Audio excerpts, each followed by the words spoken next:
Merci de votre fidélité à cette émission de la direction de l'information. Sur ce plateau, nous avons Sorel Eta. Il est ethnologue et manager du groupe Ndima. Cette semaine, il organise au Centre culturel russe la semaine culturelle des peuples autochtones AKA sous le thème l'école de la forêt. Merci Sorel d'être venu sur ce plateau. Merci beaucoup. Alors, nous allons commencer cette émission Sorel. Parle-nous brièvement de votre groupe. Bon, Ndima signifie en langue AKA la forêt. C'est un groupe que j'ai créé en janvier 2003. Et, il est composé essentiellement de musiciens AKA du village de Kombola, situé au sud de Fondo. Et nous avons déjà réalisé 3 albums. Le premier c'était en 2003, publié avec le soutien de l'UNESCO et du gouvernement japonais. Le second c'était en 2013 que j'ai publié. Et le dernier en 2016 que j'intitule Makingo Mandima ou Les voix de la forêt. Et depuis 2012, nous tournons dans le monde. Donc 2012, 13, 14, 15, 16, 17, 18 et 19, nous avons tourné. Et récemment, nous sortons d'une tournée qui nous a conduit en France pour des concerts, des conférences, pour le chamanisme et bien d'autres choses. Alors cette semaine, vous avez regagné la capitale, la Brazzaville, où vous organisez la semaine culturelle des peuples autochtones AKA sous le thème l'école de la forêt. Pourquoi l'école de la forêt? Bon, l'école de la forêt, c'est une façon de dire que la forêt est une école. Pourquoi? Je voudrais surtout rappeler à ceux qui pensent qu'il n'y a que l'école occidentale qui existe, c'est-à-dire l'école où toi et moi avons fréquenté. Là où on a fait l'école primaire, le secondaire, le lycée jusqu'à l'université. Voilà. Aujourd'hui, vous voyez, beaucoup de choses se passent dans notre pays concernant les populations autochtones. Il y a beaucoup de décisions qui sont prises, il y a beaucoup de lois qui sont promulguées, etc. Et parmi celles-ci, on parle de la scolarisation des enfants autochtones. On veut les scolariser à l'occidental. Donc, du coup, pour moi qui suis ethnologue, cela m'inquiète beaucoup. J'ai jugé nécessaire donc de parler à tout le monde, aux autorités, tout comme aux citoyens congolais, qu'eux aussi, ils ont une école.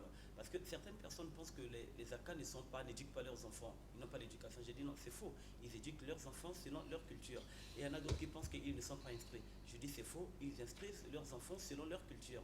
Donc, la forêt. Moi, j'ai eu la chance de la parcourir depuis 1996. Donc, cela fait aujourd'hui 23 ans qu'on se connaît avec eux. Donc, on a une très longue histoire.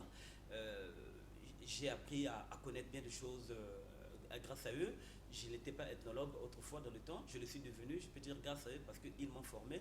Donc, dans la forêt, il y a des choses à apprendre. Il y a beaucoup de disciplines à apprendre, comme cela est le cas à l'école occidentale. Donc, je peux me permettre de citer des disciplines telles que la botanique, la zoologie, l'éthologie, la navigation forestière, la médecine traditionnelle, la pharmacopée, la primatologie, le chamanisme. Il y a beaucoup de disciplines, tout comme à l'école occidentale. Donc, alors, Sorel, sans vous interrompre, donc vous êtes contre cette loi qui a été promulguée par le gouvernement? Je peux dire pas totalement peut-être contre, mais c'est surtout des mises en garde. Hein. Quelque part, je suis contre, mais je les mets surtout en garde. Pourquoi? Vous savez, la culture AKA, c'est une culture ancestrale, ça vient de loin. Donc, ils ont hérité ça de leurs ancêtres. Des générations, d'autres fois, ont transmis aux générations d'après, et ainsi de suite. Et quand on arrive à la génération d'aujourd'hui, voilà, du coup, il y a maintenant cassure, on fait briser la chose. Pourquoi? Si cette culture n'était pas importante pour eux, pour les AKA, ils l'auraient déjà même détruite il y a longtemps, ils ne devraient pas attendre. Mais le gouvernement n'est pas contre cette culture AKA, mais le gouvernement veut les emmener à s'instruire, à écrire, à lire. C'est ça le souci. Un mauvais jugement. Pourquoi? Parce que la différence entre les... Je reviens encore sur l'école. La différence qui existe entre l'école de la forêt et l'école occidentale, ça se situe juste au niveau de l'écriture et de la lecture. Hein, mais sinon, du point de vue discipline, comme j'ai dit tantôt, à l'école occidentale, il y a des disciplines, à l'école de la forêt, il y a des disciplines. Mais avec l'école occidentale, on découvre le monde. Non, non. Là aussi, il y a des choses, le monde aussi peut les découvrir. Il y a beaucoup de choses. Ils sont renfermés. J'arrive. Ce que moi je souhaiterais, c'est quoi? Qu'il y ait plutôt la collaboration entre les deux écoles. Pas qu'une école détruise l'autre. Pas que l'école de la forêt détruise l'école occidentale ou l'école occidentale détruise l'école de la forêt. Qu'il y ait plutôt collaboration. Je vais dire ceci. Vous savez, à l'école occidentale, on peut apprendre la botanique. Mais après, c'est les théories qu'on apprend dans les universités de chez nous. Il faut faire la pratique. Il n'y a pas de forêt, par exemple, chez nous, ici en ville. Donc la pratique, vous la ferez où? C'est dans la forêt, auprès de qui? Ce sont eux les grands professeurs de la forêt. Aucun universitaire qui a étudié la botanique ici en ville peut se permettre de lever le doigt pour dire qu'il connaît mieux la forêt que les AKA. Ça, personne. On peut les défier, on peut lancer des défis comme ça. Pour ceux qui étudient la zoologie, vous étudiez la zoologie ici, mais après, il faut la pratique. Ici, il y a quoi comme animaux? Il n'y a rien. Voilà. Donc, dans la forêt, ils peuvent aller apprendre auprès d'eux. Vous voyez, là, ça fait partie de la collaboration. Tout comme eux, ils peuvent avoir besoin d'archiver leur savoir. Parce qu'avec le monde actuel, on a besoin d'archiver tout ce que nous avons comme connaissance. C'est là où peut intervenir, par exemple, les amis de l'école occidentale. Donc, moi, je parle plutôt de dialogue, d'acceptation de l'autre. Vous voyez, Donc d'un côté, il y a des gens qui apprennent sans écriture, sans lecture, de l'autre, il y en a qui apprennent avec écriture et lecture. Donc il n'y a pas apporté un jugement de valeur aux autres. C'est là où je suis contre. Mais qu'est-ce qui est mauvais dans cette loi-là? Ce qui est mauvais, c'est quoi? C'est que le système, ce qui se passe actuellement, vous savez, le projet de scolarisation des populations autochtones est encouragé, le leader c'est l'association par exemple des sécurités au Congo. Je vais parler de l'église catholique, des pères catholiques. Vous savez ce qu'ils font? Moi j'ai été visiter une de leurs écoles au village de Dombois lors d'un tournage avec l'émission 7 à 8 qui est diffusée sur TF1. Ce que j'ai vu, ça m'a fait très mal en tant qu'ethnologue. Je vais dire ceci. Ils ont un domaine, il y a une école, il y a un internat, il y a une chapelle, une petite église et un centre de formation de métier. Vous voyez, l'école, l'internat. Déjà, on sait pour ceux qui étaient à l'internat. Tu veux parler de l'école Aura? Oui, oui, les écoles Aura. Voilà, pour être un peu plus direct. L'internat. L'enfant vit à l'internat. Ceux qui vivent à l'internat, vous voyez, lundi jusqu'à vendredi, ils sont à l'école. Ils sortent samedi pour aller rencontrer leurs parents. Dimanche, ils reviennent parce qu'ils doivent reprendre les cours lundi. Je m'étais permis de poser la question au directeur de l'école, au coordonnateur de l'école, mais quel est le planning d'un enfant ACA et d'un enfant autochtone qui vit à l'internat? 6h réveil, après la prière, il y a le petit déjeuner, il y a l'école, il y a les cours, on vient, on se repose, on reprend avec les cours de remise à niveau, après il y a les cours encore, ensuite le journal télévisé, on dort, le lendemain prière. Bon, on a pris les enfants autochtones, on les a transformés en enfants de cœur, en servants de messe, en choristes, vous voyez. Et surtout l'église à l'école, je vais vous dire, les conséquences. Les ACA sont des animistes. Ouais, ils ont leurs croyances à eux. Et les chrétiens, ils veulent leur imposer leurs croyances. Ils veulent les transformer en chrétiens. Pourquoi? Pourquoi ces jugements? En tant qu'ethnologue, je vais vous dire une chose, c'est que eux, ce qui fait leur force, ce qui fait la force des ACA, c'est leur spiritualité. Vous détruisez leur spiritualité, vous les détruisez. Mais pourquoi voulons-nous détruire leur spiritualité? Là, ça ne peut pas marcher. Vous savez, c'est ça qui donne leur force, c'est ça qui fait leur force. Oui, parce que pour accéder à ces grands secrets de la nature, il faut passer par là, passer par des initiations. Non, mais quand vous le dites, on ne leur impose pas. On impose, ça devient de l'assimilation. Parce que l'enfant, pendant le week-end, regarde la cellule familiale. Mon cher Justin, on n'apprend pas, écoutez, à l'école, quand on apprend à l'école occidentale, ce n'est pas en un jour que vous avez appris ce que vous avez. Ce n'est pas en un jour, ce n'est pas en un mois, ce n'est pas en une semaine, ce n'est pas en une année. Vous voyez, la durée, c'est quoi? Vous avez l'école primaire, ça dure combien de temps? C'est 6 ans. Le secondaire, c'est combien? C'est 7 ans. L'université, c'est combien? Vous voyez, donc pour apprendre, être ce que vous êtes devenu, cela a demandé beaucoup de temps. Cela aide même aussi à l'école de la forêt. On n'apprend pas en un jour, on n'apprend pas en une semaine, on n'apprend pas en un mois, on n'apprend pas en une année. Cela demande beaucoup de temps parce que l'instruction varie, évolue selon les âges. Vous voyez, quand je peux me permettre de vous prendre l'exemple de l'instruction sur la botanique, la zoologie. Pour apprendre à connaître le monde animal, vous devez les reconnaître des visu, reconnaître que tel animal, c'est l'antilope, la gazelle, la panthère, etc., etc. Vous devez les reconnaître. Vous devez les reconnaître à travers leurs empreintes. Donc, à travers l'empreinte, vous reconnaissez qu'il s'agit de X ou Y animal. Vous devez les reconnaître par leurs excréments. Vous devez les reconnaître par même les marques qu'ils laissent après avoir passé nuit quelque part. Vous devez les reconnaître par l'odeur. Vous savez, ça demande beaucoup d'efforts. Et par exemple, pour la navigation forestière, qui est une discipline, navigation forestière, c'est-à-dire parcourir la forêt sans se perdre.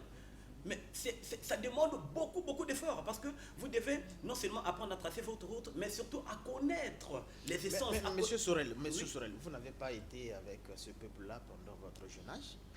Vous avez évolué, vous êtes devenu ethnologue, oui. Vous avez appris des choses. Oui. Vous étiez certainement hier catholique ou je ne sais pas qui linguiste. Oui. Mais aujourd'hui, étant ethnologue, vous avez découvert un certain nombre de choses. Mais c'est que on ne vous impose pas de continuer à vivre votre spiritualité en tant que catholique. Non, écoutez, les connaissances que j'ai, ça c'est très minime par rapport à ce qu'ils sont. Ces hommes et femmes sont... Mais on ne les empêche pas d'oublier leur culture. Non, mais en évoluant, ils vont évoluer avec les deux cultures. Non. Un enfant ne peut pas tout apprendre, ne peut pas apprendre les deux à la fois. Regardez, on a fait cet exercice dans la forêt. On a demandé aux parents autochtones, aux parents ACA, que ce soit Mbenzele. Entre un enfant qui part à l'école occidentale et un enfant qui part à l'école de la forêt, entre les deux, qui a la maîtrise vraiment de leur culture. Et ils répondent clairement que c'est l'enfant qui suit les parents. Parce que dans la forêt, l'apprentissage se fait comment? Ça commence dès le bas âge. Le garçon parcourt la forêt avec son père ou ses frères aînés. La fille parcourt la forêt avec sa mère ou sa sœur aînée. Donc très tôt, on commence à lui donner des notions qui équivaut des notions relatives à leurs âges. Maintenant, si l'enfant s'absente, l'enfant n'est pas, vous voyez, il aura des ennuis dans le futur. Pourquoi? Parce que quand ils vont grandir, pour se marier, ils subissent une épreuve qu'on appelle le bokopé. Vous savez, le bokopé, c'est une épreuve test.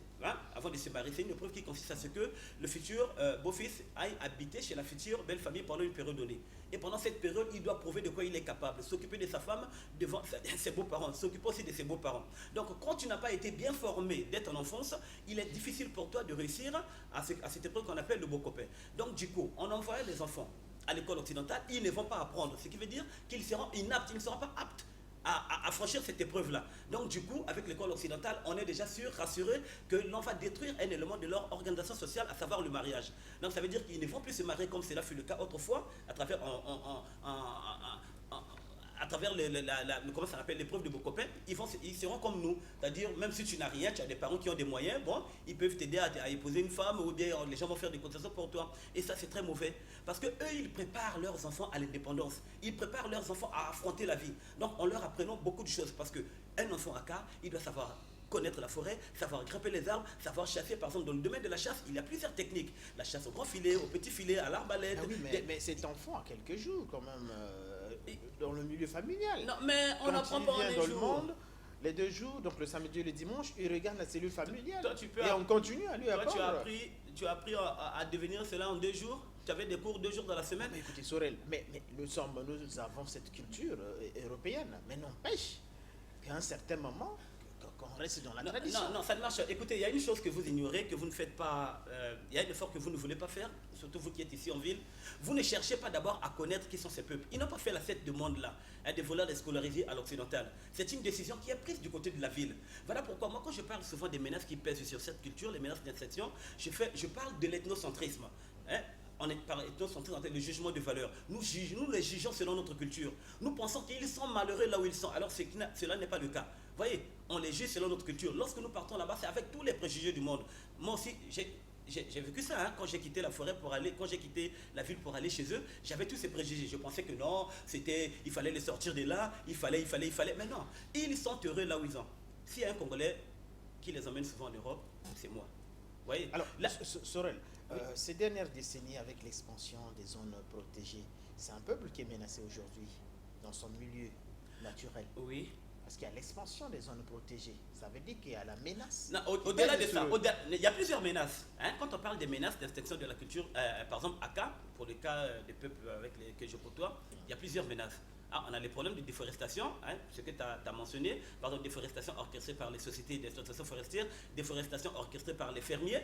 Hein. Moi, je peux vous parler, par exemple, je peux m'appesantir sur cet exemple. Pourquoi? Parce que quand je les ai rencontrés, ce n'était pas en tant qu'ethnologue, c'était en tant qu'exploitant forestier. J'étais parti dans la Licola, travailler dans un chantier de bois, gagner de l'argent et aller étudier en Europe. Et à l'époque, l'essence que nous exploitions le plus, c'est le sapelli. Or, on sait que c'est par le sapelli que nous collectons des chenilles. Voilà, lorsque nous les détruisions à l'époque, nous nous en foutons des populations autochtones de manière générale, à Kato comme des Mbonzo et autres, on s'en foutait d'eux. Voilà, cette forêt à l'époque, elle était vraiment giboyeuse. Il y avait des ressources alimentaires. Alors, vous, qu'est-ce que vous préconisez alors par rapport à cette loi qui a été prise? Non, moi, je souhaiterais qu'on les laisse et qu'on valorise cette école et qu'on cherche à les emmener à mettre leur savoir inestimable des arcades de la forêt au profit du Congo et pourquoi pas de l'humanité. Parce que moi je me dis que là où ils sont, avec tout ce qu'ils ont comme savoir, ils sont capables d'apporter un plus au Congo. On a envie d'aller loin, on a envie d'être parmi les grands. Mais c'est avec ce que nous avons. Il faut que nous ayons quand même le courage. Mais les laisser, vous ne pensez pas qu'ils vont être marginalisés? Non, mais la marginalisation, ça c'est une question d'éducation. Il faut maintenant éduquer les Bantous, les Bantous esclavagistes, les Bantous qui les méprisent, d'apprendre à les accepter. Et aussi en les emmenant dans ces écoles aura, ils vont s'instruire, ils vont comprendre comment se défendre.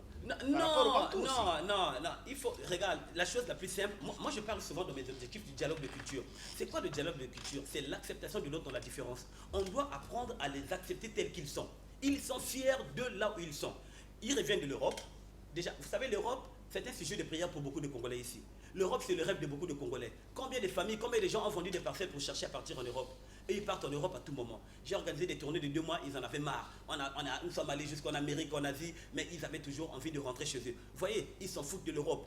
De loin, vous pensez que non, l'Europe, c'est le pays de coca, là où tout est beau. Mais eux, ils sont fiers de là où ils sont. Ils sont fiers d'honorer leurs êtres surnaturels. Parmi ces accords-là, il n'y a pas ceux-là qui veulent venir vivre avec les Bantous en ville? Théoriquement, ils vont dire, moi je vais venir, ils ne vont pas résister. Il y a un lien fort qui existe entre les pygmées et la forêt. Ce lien, le briser, ce n'est pas facile.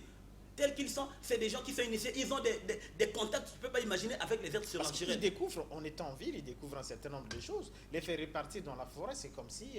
Non, mais eux-mêmes, on va les garder ici. Pourquoi? Regardez, nous vivons dans une société très compliquée. Du calme. La société de consommation. Vous savez, il y a des moments quand nous partons au marché de Bouemba, au marché de Texaco avec eux pour acheter les feuilles de marrontassé, Makasa Kwangala. Ils sont étonnés. Ils disent, ah ben ça là, tout, on vend tout ici. Alors que dans la forêt, ils ont l'habitude de tout prendre. Vous savez, leur mode de vie, ils n'achètent rien. Ils prennent ce que la forêt leur donne. Il suffit d'avoir appris à grimper les arbres, à faire ceci, à reconnaître tout ce qui est alimentaire et autres pour pouvoir aller Mais les collecter. notre société hier était comme ça, avant l'avènement de Blanc. Mais actuellement, mon cher, monde s'est développé. ne cherche pas. Je ne vais pas peut-être rentrer dans les grands secrets de la forêt. Regardez là où ils sont. Hein? La complicité qui existe entre les Akas et les êtres surnaturels. Ils sont là, initiés, ils vivent dans la forêt. L'être surnaturel connaît les besoins de la famille. Il connaît leurs problèmes. Il peut tuer un gibier là où il est. Il les appelle à travers un langage donné parce que tous ils sont initiés. Ils connaissent comment ça se passe là-bas. Il laisse le gibier, il appelle, le gars, il part, il prend, il va nourrir sa famille. Vous voyez, la vie qui est là-bas, elle est telle bonbonne. Par rapport à ici, la chose, la vie, elle est très complexe. Et après, regardez, moi je me rappelle à l'époque, vous qui pensez que votre société est est meilleure, quand ils étaient arrivés à Brazzaville en 2003, la première fois, ils ont senti l'odeur des caca qu'on vide dans la rue là.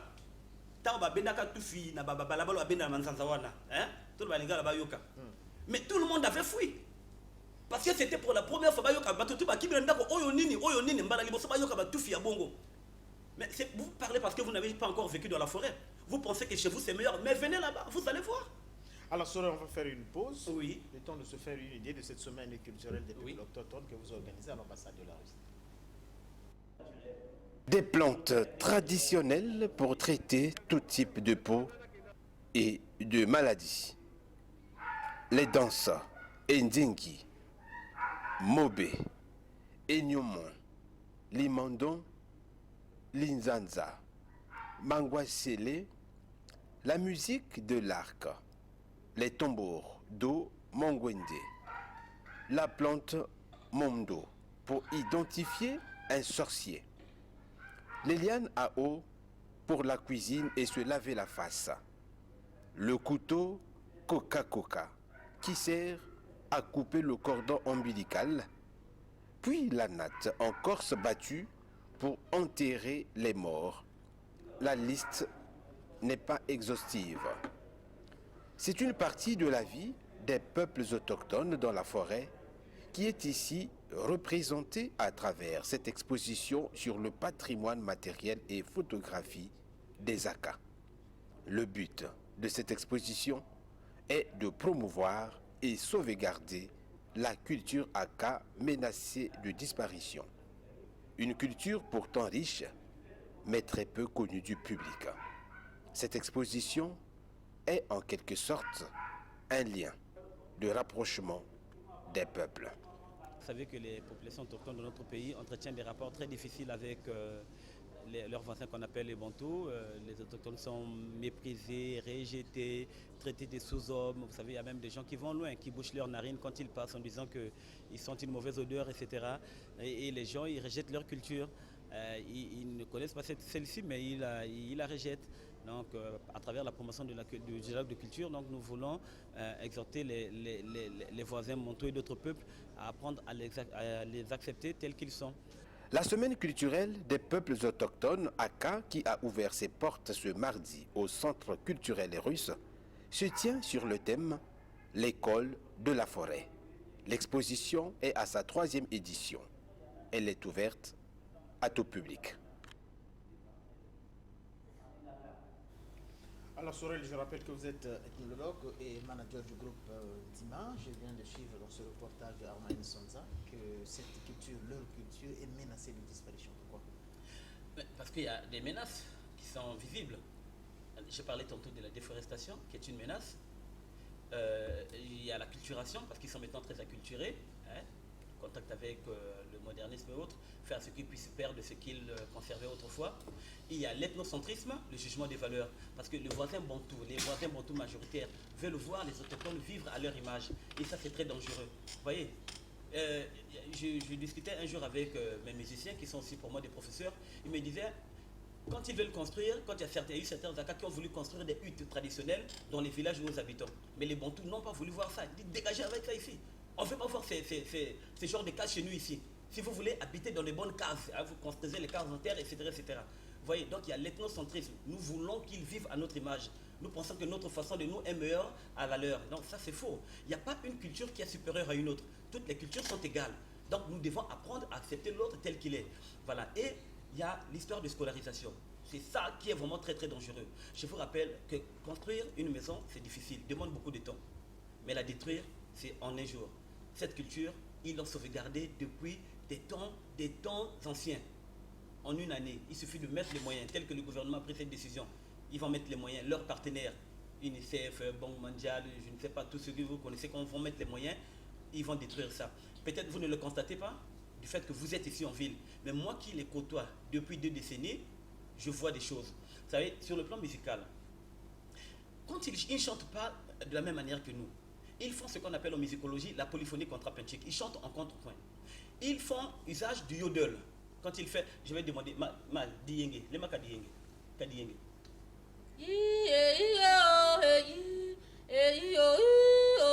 Keta, c'est ça qu'on appelle le yodel diyenge. Nous les Bantous, nous ne chantons pas en faisant du yodel. Allez, Boune Bassat Boulemba, on va vous montrer le contrepoint. Allez, Boune Bassat Boune Boté, même mobile, pas de.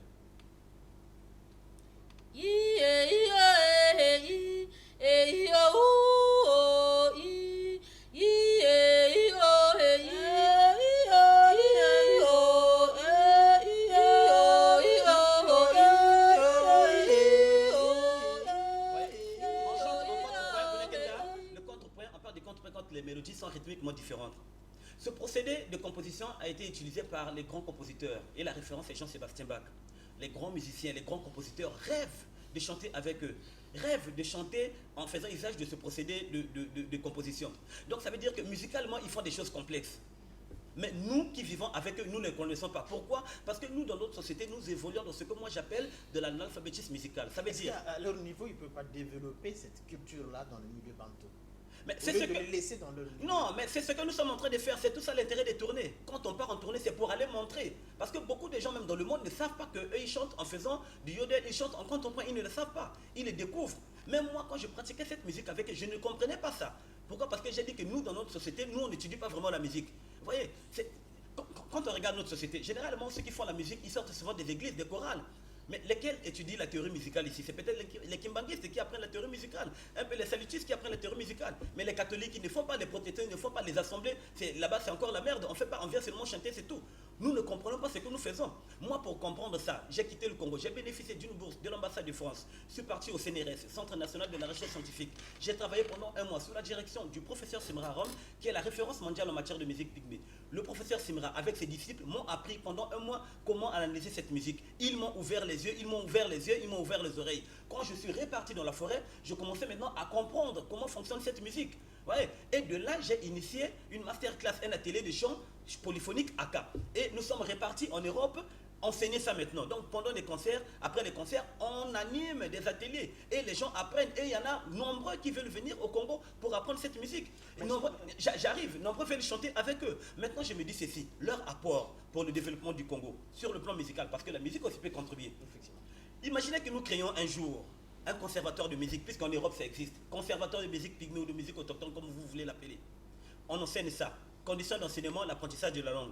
Pourquoi? Parce que nous, nos étudiants, quand ils partent en Europe, dans des pays tels que la Russie, les États-Unis, l'Angleterre ou le Cuba, ils apprennent d'abord la langue. Mais lesquels vont animer ce conservatoire? Mais c'est eux. Il faut les emmener en ville, il faut les inscrire. Non, les gens doivent aller là-bas. Pourquoi venir en ville? Pourquoi vous voulez que tout le monde vienne en ville? Vous voulez que tout le monde quitte la ville pour venir ici? Mais regardez, je vais revenir un peu sur l'histoire de l'école. Quand vous dites que non, on veut les scolariser, on veut scolariser toute une génération. Regardez, nous sommes dans certains villages où il n'y a que l'école primaire. Hein? Mon cher Justin, excuse. Non, là, la génération actuelle, Arsène Séverin, votre ami journaliste, il a fait un article pour dire qu'il y avait 5 000 enfants qui étaient déjà scolarisés dans le département de la Likoala. Le gouvernement va donner des moyens avec ses partenaires. Ça veut dire qu'on va prendre tous les enfants, comme on veut rendre ça obligatoire. Les enfants, on va les scolariser. 5 000 enfants finissent avec le CEP. Dans leur localité, il n'y a pas de collège. Ils font quoi? On connaît la réalité de notre pays. Ils vont quitter le village pour aller dans un autre. Ils finissent le collège là-bas. Dans certaines localités, il n'y a pas de lycée. Ils vont quitter le village là pour aller au lycée, à Infondo. Ils vont avoir le bac. À Ifondé, il n'y a pas d'université. Donc, on va déporter tous ces enfants ici. Maintenant, lesquels vont rester là-bas? Lesquels vont garder ces secrets de la forêt? Il n'y aura plus personne. Vous voyez, on a des richesses sous nos pieds. Nous pensons que les richesses se trouvent ailleurs. C'est ça le problème avec le Congolais. Il faut que nous fassions un effort de valoriser ce que nous avons. Nous sommes bénis. On a tout. On a les fleuves, on a les forêts, on a tout. Mais on est incapable de mettre ça en valeur. Pourquoi? Ça ne marche pas. Je suis congolais. Moi je peux rester en Europe avec tout ce que je connais sur leur culture. On m'a déjà sollicité à plusieurs reprises. À Genève, on m'a dit reste ici. En Allemagne, on m'a dit reste. Je peux rester. Mais quand je vois mon expérience de 23 ans, laisser tomber dans l'eau parce qu'il faut courir derrière l'argent qu'on va me proposer à Genève ou en Allemagne, ça me fait pitié. C'est tout un combat que nous sommes en train de mener. Et ils sont convaincus de l'école de la forêt. Peut-être parce que vous n'avez pas encore eu la chance de vivre, de prendre un jour des cours dans cette école. Mais revenez un peu sur le plan médicinal. Vous voyez tout ce qu'on a ici en ville. On dit médecine traditionnelle chinoise, mais attends. Tous ces hommes-là, on se rencontre là-bas dans la forêt. Toi, tu n'es pas cherché, tu ne fais pas jamais dans la forêt. On se retrouve là-bas. Il y a des universités, des grandes universités qui envoient des chercheurs dans la forêt. Il y a un Nganga Popakaname, Nganga, ils connaissent. Un Aka, il dit on a parcouru la forêt avec les Chinois, on a collecté des valises d'écorce. Mais c'est la même chose qu'ils viennent prendre chez nous, ils vont là-bas, ils les transforment, après ils nous renvoient ça, ils commencent à nous vendre. On va être idiots jusqu'à quand? Cette collaboration-là entre ACA, entre autochtones, va permettre aux Bantous aussi de découvrir certaines choses. Mais la collaboration, c'est dans le respect, sans destruction. Mon frère, tu parles sans expérience. La différence entre toi et moi, c'est que moi je raisonne a posteriori, toi tu raisonnes a priori. Moi je le dis par expérience. Regarde, quand je regarde mon expérience, par exemple, de 23 ans chez les Aka, comment est-ce que la forêt est en train d'être détruite, comment leur culture est en train d'être détruite. Je vais vous prendre un exemple. Dans les années 96, quand j'ai commencé à parcourir la forêt avec eux, il y avait des ressources alimentaires partout. La forêt était giboyeuse. Il suffisait de quitter les cases du village de Kombola, situé à 9 km au sud du Fondo, pour aller dans la forêt. Après avoir marché pendant 2 minutes, tu pouvais voir un gibier te traverser la route, parce qu'il avait passé la nuit à côté. Tu arrives au chantier, tu vois les gibiers qui avaient passé nuit sur le bois débité. Avant de quitter la forêt, le chantier, on faisait quelques pièges à coller. On pissait là et le lendemain, on trouvait du gibier. Quand on quittait le chantier le soir, en rentrant, les gibiers pouvaient nous traverser la route. Mais 20 ans après, cette forêt, allez voir cette forêt.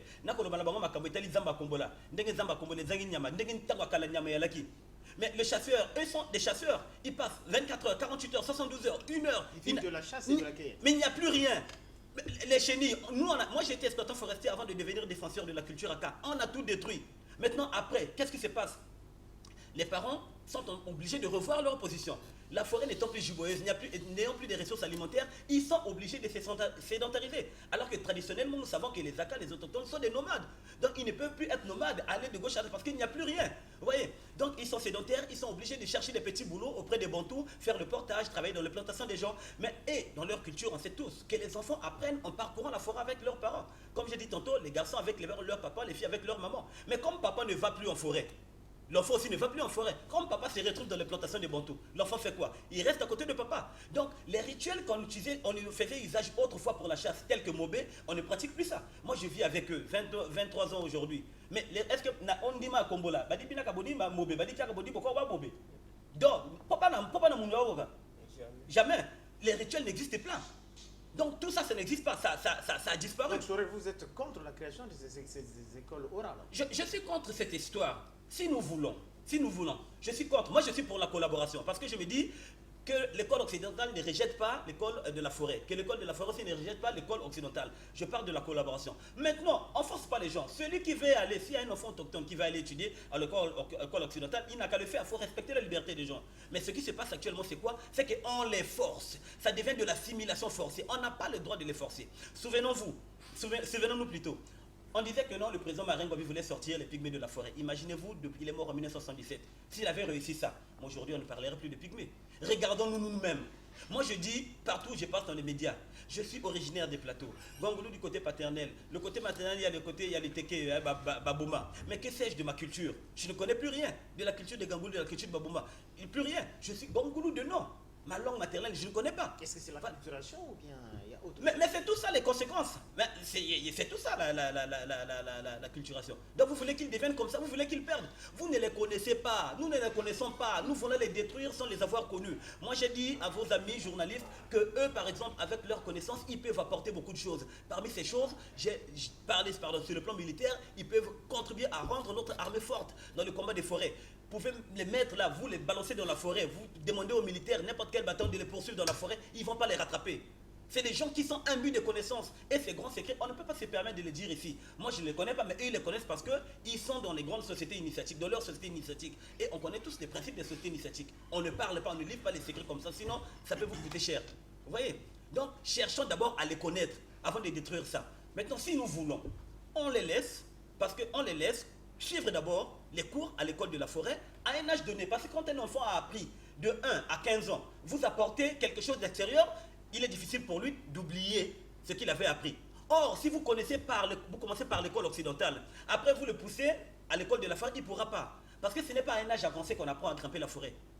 À grimper plutôt les arbres. Vous voyez, il y a des notions qu'on apprend depuis l'enfance. Je vais vous dire une chose encore, toujours sur les méthodes d'apprentissage, les conditions d'apprentissage, sur l'apprentissage à l'école de la forêt. Dans notre culture à nous, la culture bantou, quand un enfant d'1 an, d'une année joue avec le couteau, vous les parents, vous faites quoi? Ben, on a peur. Vous avez peur et vous faites quoi par la suite? Ben, on retire le couteau. On retire le couteau. Mais ce qui n'est pas le cas par exemple chez les Akas. Quand un enfant d'1 an joue avec le couteau, on le laisse jouer avec le couteau.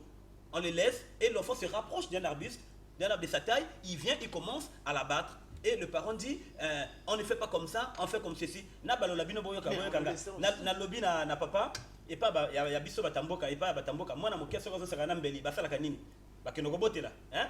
Pana izama be na bana baka moi na mokeso ko saka na mbeli. Papa ko tika ye, moi na ko pusa na pempena nzete, akoluka kata nzete, papa o mama ko lobana bakata ka boyete, bakata ka buyi. Lokuta bune popaka. Bune popa. Est-ce que ça lokuta? On le baba bayoka na télé. Lokuta? Mais vous savez pas quoi ni. Expliquez sonani histoire ya soki mwana zo sakana na mbeli ya la kanini. Mais la kalokola ya tonso ya lobibu.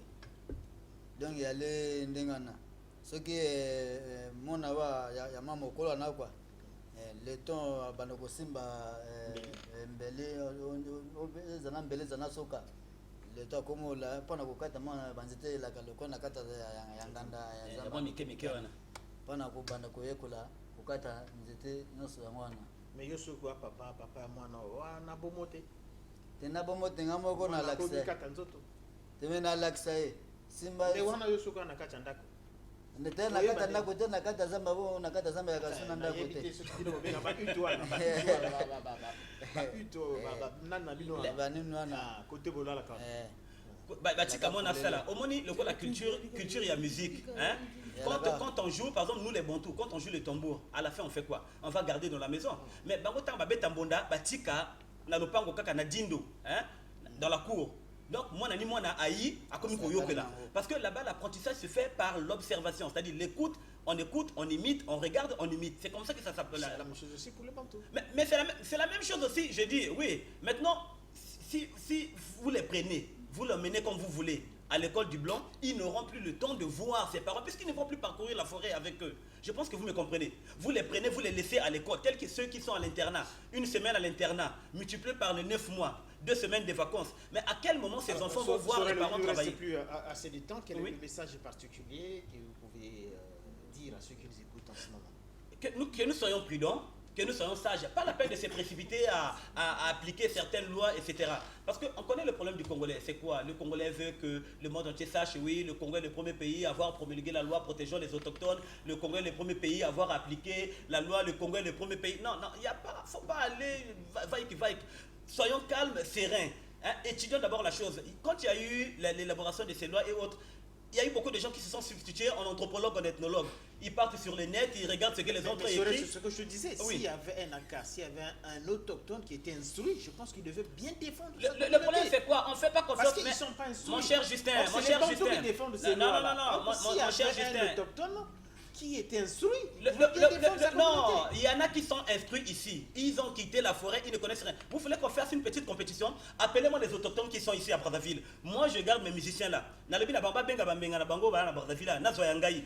Zamba ya parc, Il y a la forêt de la Patte d'Oie là. On va faire des cours de la forêt.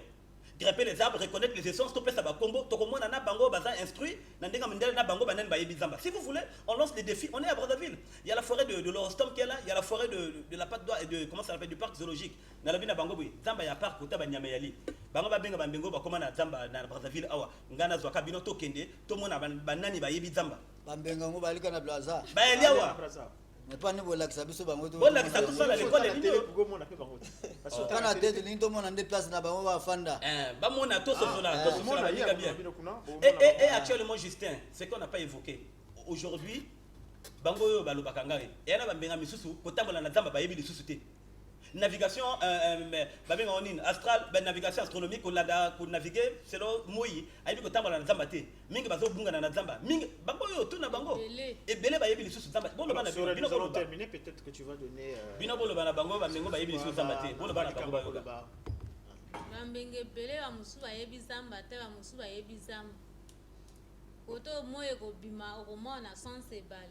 Wana kote amboka evandi so moye lali bwana okobungana ebele ba mususu bayebaka zamba pete mama ndenge yo uti na zamba na ndenge okomi na villa yo sepeli te yo lingo ozonga so na zamba parce que bokoko nange uti na mboka nakovana nanga na mboka nakovana na villa eloko nini nakosala na villa yo meli jus arte kitoko jus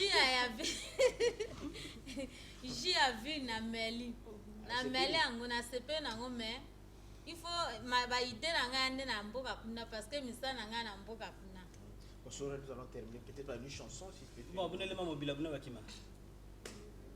Vous n'allez pas mobile.